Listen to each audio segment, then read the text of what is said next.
यांची, नितेश राणेंची आणि विजय केनवडेकरांची भेट झाली आणि या भेटीनंतर विजय केनवडेकरांनीही पत्रकार परिषद घेतली।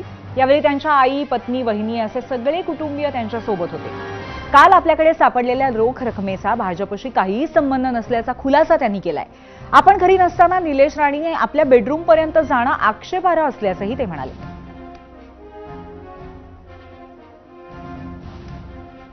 घरामध्ये मी नव्हतो। माझी बायको माझ्या विजय फुटवेअर ह्या आस्थापनेमध्ये माझ्या स्वतःच्या मालकीच्या आस्थापनेमध्ये होती। माझ्या घरामध्ये माझी वहिनी होती आणि माझी वयोवृद्ध आई होती आणि त्याचबरोबर माझा पुतण्या होता। या ठिकाणी निलेश राणे साहेब खाली शूटिंग करत वरती आले, माझ्या प्रांगणातून शूटिंग करत वरती आले, बेल वाजवली आणि विचारलं विजय केनवडेकर आहेत का? वहिनींनी सांगितलं नाही आहेत।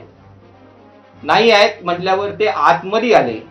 इकडे तिकडे बघून माझ्या ह्याच्यामध्ये माझ्या निवासस्थानामध्ये त्यांनी अनधिकृतपणे प्रवेश केला आणि त्याचबरोबर माझ्या बेडरूम मध्ये पण गेले।